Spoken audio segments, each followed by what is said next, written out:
good morning, everyone. Thank you for joining us today. We are gathered here to address the concerning incident that occurred Friday morning at Lincoln Middle School.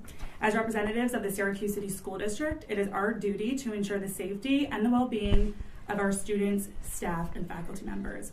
I want to thank Syracuse Police Chief Joe Cecil, Onondaga County District Attorney Bill Fitzpatrick, and the Superintendent for being here with us today.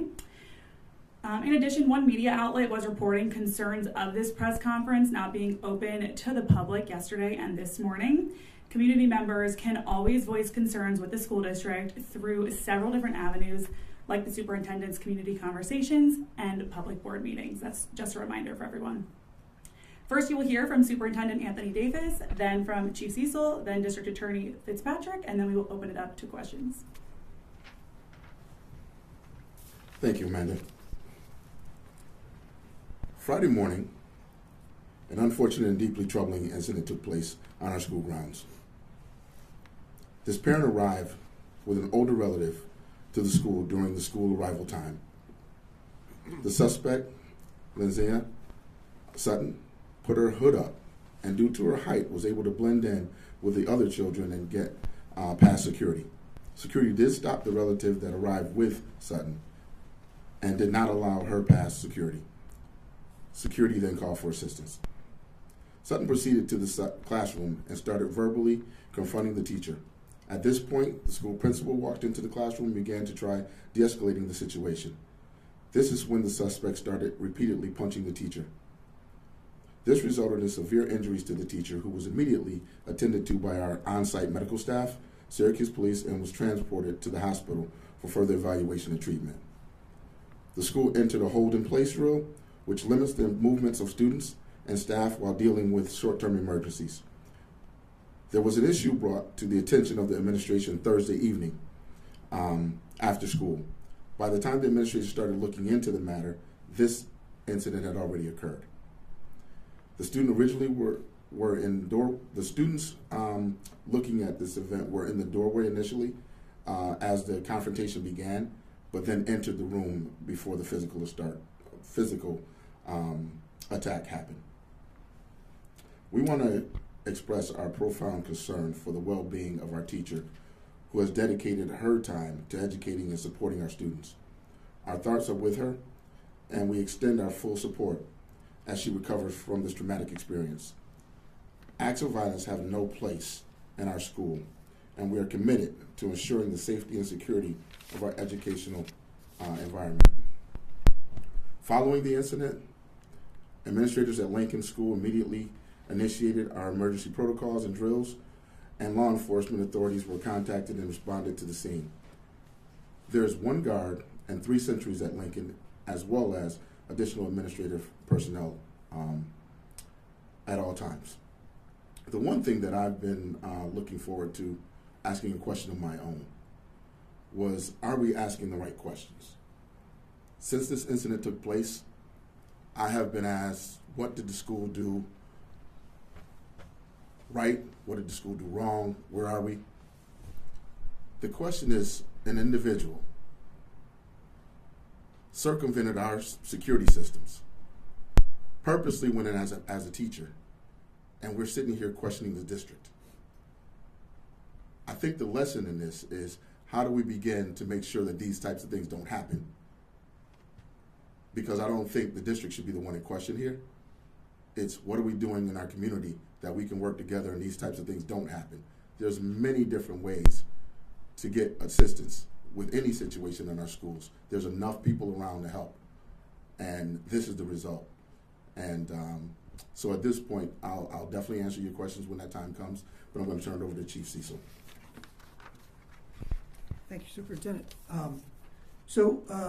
Morning, everybody. We arrived there. We responded at approximately 7:30 in the morning to an assault call, entered the school, started to investigate. The suspect by that point had left the scene, but after a thorough investigation by the officers, in fact, I think it was a 12-hour investigation, where we also conferred with District Attorney Fitzpatrick on charges. We eventually located the suspect, arrested and charged her with assault second and burglary, and took her to the Justice Center. The superintendent already touched on this. I think the sole responsibility of this incident lies with the suspect, who violated not only the law, but school protocol and the sanctity of the schools, where students should be allowed to come, have a safe haven, and be protected from both other students and adults, including parents. So I think the responsibility lies solely on her. I believe that's all I have to say today, but we'll be happy to answer questions at the right time. Thank you. Morning, everybody. Defendant is, as the superintendent said, Lynzina Sutton. She's 31 years old, last known address of 211 Delhi Street. She was a guest of ours at the Public Safety Building until yesterday afternoon when she made bail that was set, so she is now at liberty. She is currently charged with assault in the second degree, a Class D felony punishable by 7 years in prison. She's also charged with the crime of burglary in the third degree because, based on the evidence before us, these are allegations, of course, but based on the credible evidence presented to us, we believe that her sole purpose for entering the school was to assault the teacher. Burglary in the third degree is also a Class D felony punishable by up to 7 years in prison. The teacher in this case, who, by the way, has asked my office to do the best we can to maintain her privacy. I understand that at some point you'll become aware of her name, but I'd appreciate it that if you respected her privacy. She does not want to be interviewed regarding the case, and we'll do the best we can to protect her. She's been a teacher, outstanding teacher, for 4 years with the Syracuse School District. She suffered a concussion. She has 2 fractured bones in her nose. One is a nasal bone fracture, and the other is a maxillary spine fracture at the base of the nose. And these are injuries that you don't often see in boxing matches, so they're quite serious. Defendant is alleged to have walked into school based on a disciplinary action that occurred the day before involving the teacher. The student was accused of lying about her whereabouts during the school day. This led to security being called, and then she said, allegedly said that, well, my mother will take care of this. And apparently this is their sick way of taking care of this. The DA's office is also investigating the conduct of the defendant's mother, who accompanied the defendant and the child in question to the school.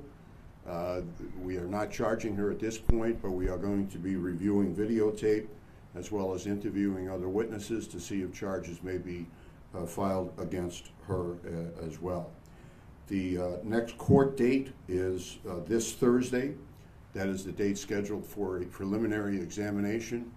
Our plan right now is to present the case to a grand jury prior to that to avoid the necessity for a prelim, but regardless of that, we will be pursuing this case with all the vigor and force of law that we can possibly bring against this defendant. Take any questions that you have. Let me just add that I appreciate the superintendent very, very much for lots of reasons, but in this case, in my judgment, he has performed exemplary. He called me Friday morning. We discussed the case for several minutes and agreed to confer throughout the course of the next several days on the case, and he's a man of his word, and he kept his word in that regard.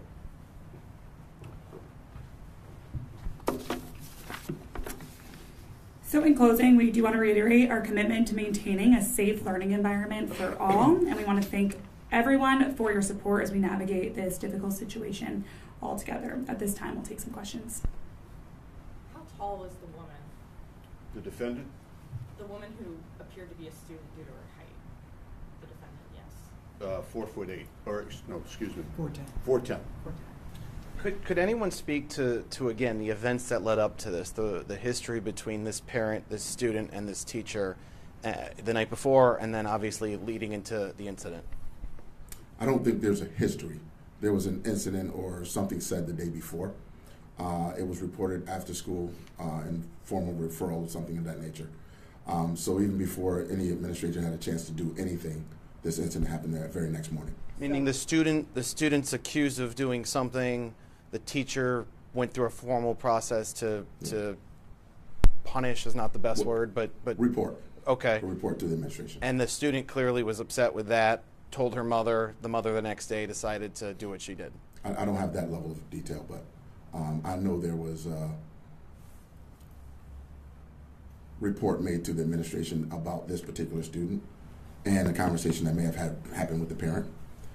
But again, by the next morning, there was no opportunity to investigate anything prior to this happening. Conversation between the student and her mother, or the mother and the teacher? I don't have that level of detail. I don't know. So the teacher did address like the concern or the interaction that she had with the mother or the student ahead of time to the school? Is that just to clarify? There was a report to the administration that there was something said by the student alleging that her mother was going to do something. Now, what is if you could answer, what's the condition of the teacher now remaining in the hospital, or is she out of the hospital now? She was home on Friday. Okay. Yes. Okay, so she's in stable condition now? Yeah. Okay. What can you tell us about the teacher? A dedicated staff member is what I can tell you. We want to just make sure that everybody understands that this should never happen. And when people are dedicating their lives to educating our students, they shouldn't have to worry about this. So more importantly, this teacher, any staff member, any employee shouldn't have to worry about this in this environment. Now, you're also saying to go back to your point that we're asking the wrong questions, not to blame the school district. And of course, this is the perpetrator, the mother, the parent who came in and assaulted a teacher. But is the school district holding no accountability when it came to security? Of course, this woman was 4'10", but an adult is an adult, you know? Yes and no. There was a hood. The person put a hoodie up. But here's what I'm going to say. Quite honestly, yes, we do hold some. We want to improve no matter what situation is. If there's something we could have done differently, something we could have done better, we're interested in doing that. The problem becomes we get hit on both sides of it. So if we start checking every student in every student's face, that's going to take longer for them to get into the building. That's going to be a complaint. If we say parents can't come into our buildings, that will be a complaint. So we have to balance trying to be human, trying to be respectful, and security. So all of those things come into play as we're trying to make sure that our environment are what we want them to be. Are you doing any reviews of security, or could there be any changes perhaps coming out of this? Absolutely. In what Yeah, sense? we're just making sure we understand the full situation, and then what steps were taken, what actions we took, and was there anything differently that we could have done or should be doing. And we'll definitely input or implement anything that we feel is going to be a better situation for folks to feel safe. Is the student staying in that teacher's class, or are they being removed? We'll be dealing with all of that internally. We won't talk about a student schedule. Do you know how quickly the teacher could return to her job? That's going to depend on her as far as how she's feeling, physically as well as mentally. We will provide any support that we can provide her. Speaking of mentally feeling, other teachers are probably looking at this incident outraged, feel unsafe, and they're wondering if this could happen to them being at that school or other schools within the school district. What can you say to them? All of the above. That's why these gentlemen are standing here. Because if somebody takes it upon themselves to do these same types of things, they're going to run into the same fate. We're not going to tolerate it under any circumstances. So they can feel safe as far as we will do everything that we can to make sure it doesn't happen again. Just to clarify, the suspect walked in when other students are walking in, basically Yes. the first thing in the morning. Very When first thing in the it's a morning. big rush of students. Exactly. What would the normal protocol be if a parent wanted to enter school at that time? What should she have done to enter school? There's guard or sentries at every single point entry, which would guide them to the administrative offices. Is there a check-in procedure? Yeah, there's a check-in Even procedure. at that hour? Yes. I guess also where I'm confused is how she was able to exit the building as well and then not get arrested until the afternoon. I'm a little confused. If you could just explain that, or Chief Cecil, if you can also explain that too. I think more importantly, I think so much attention was going to the teacher and making sure the teacher was okay, that as this person left that classroom, I don't know if the focus was on her at the time, and I don't know if anybody in the hallway knew exactly what had taken place. Did any of the students do anything to intervene with, or did they just backup or just shocked? No, the principal tried to intervene, but I don't believe the students got involved at all. Has there been any counseling or any discussion with the students about what they saw? Because I imagine that's traumatic to see in your school classroom. Yeah, we immediately provided counseling services to the building for adults and for students. So that's part of our protocol. The first thing that we do is make sure that there's support in the building for anybody that wants to utilize it. And then we also send messages home just in case it hit a little bit later. Was this in a classroom? Inside? The incident happened inside a classroom. And about how many students would have been witness to that? About 25 to 30 students. I don't know if they were in the class initially, but as the confrontation started, they came into the classroom. So this was almost before the first bell where Correct. kids would have been seated. This was that early in the Correct. morning. Can you give us any information without revealing the teacher's name, what subject it was, what grade it was, anything like that to just... I'd rather not, Okay. because it wouldn't be difficult to find that information. So You've been in this business a long time. How would you characterize, is this the worst thing you've seen happen to a teacher, not the worst? Is it, do things like this mostly get talked down, you know, if there are potential for violence? one of the worst things I've ever seen, because I believe it was planned. It won't get talked down. We'll be extremely transparent about what we're doing and why we're doing it. And the reason I say that is because it has too much of an impact. We've spent the last year and a half trying to get our students to stay away from the violence and things that's happening throughout the city, and trying to make sure that we stay concentrating on education here in the district. For this to come to the door and happen just feels like we're taking steps backwards. So we will do everything that we can to deliver the right messages to say we're going to hold that individual accountable for their actions and their choices, and that this is not how we handle business. Part of your opening remarks seem to be more of this is a societal problem. It's not a school district failure, it's society's failure, that a parent of a student not happy with a teacher's decision came in and used physical violence.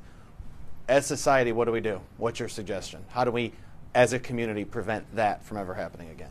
I think one of the things we've worked very hard at is inviting the community to be a part of the school district, making sure that we're all working together on behalf of our students.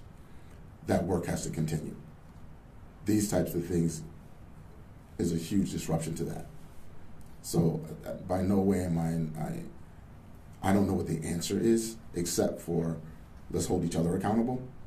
When I look at some of the headlines, though, it's like district did this, district did that, district didn't do this. It's just not fair. Because if you think about it, we were put here to educate our students. We're being asked to do everything except that. D.A. Fitzpatrick, some professions come with added criminal charges if they're attacked by someone. Does that exist for teachers in a Yes. school setting? It does. Yes. Could you consider elevated charges? That's why she's charged with assault in the second degree, not assault in the third degree. New York has extremely bizarre assault statutes. We are the only state in the union where if you punch someone in the face, that's considered harassment, the equivalent of a traffic ticket, and not an assault. 49 other states, that's quite obviously an assault. So second degree because she's a teacher. Because she's a teacher. Quite frankly, due to the nature of her injuries, it would be an assault second degree anyway. And the burglary is an equivalent statute. Where does the burglary come in? She entered a building unlawfully with the intent to commit a crime therein, allegedly. That's the definition of burglary. What would you say to teachers across Onondaga County who see the worst of mental health situations in their classroom, sometimes face violence from students, but now seeing parents get involved in violently attacking a teacher for their I would decision? say what I always say to them, that you're doing God's work. Don't be deterred from doing that because of one incident. The superintendent and I and the chief don't hold a lot of press conferences about cases like this together, and that's a good thing.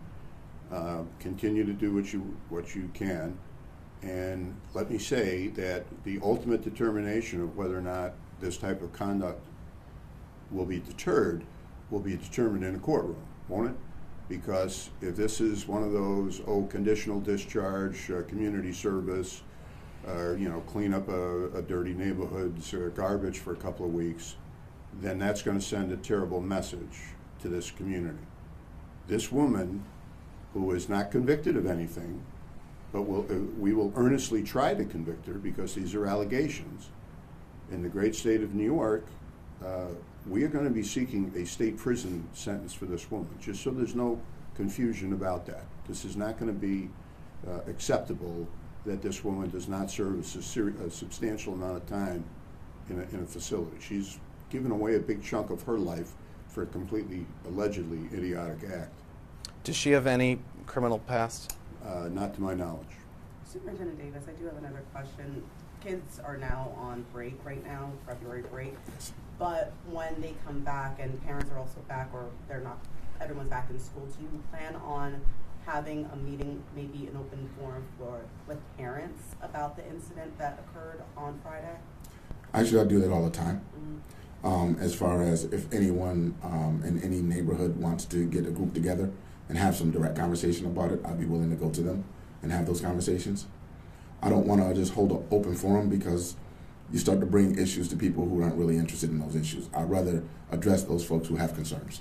So if anyone has concerns, they're more than welcome to reach out and we'll come to them. Is there a thought of what would have happened or what the intent was if that other relative was allowed into the school that was stopped? Not by me. Once we got the authorities involved, the district steps aside and let those professionals take over. Can you comment on what that other person intended, what the plan was with that other person? If this was Are you talking about the grandmother? Is that who it was? A grandmother Yeah, who was stopped? The grandmother of the child, the mother of the defendant, and as I said, it's still under investigation, so I'm not going to comment any further on it at this time, Andrew. We have time for one more.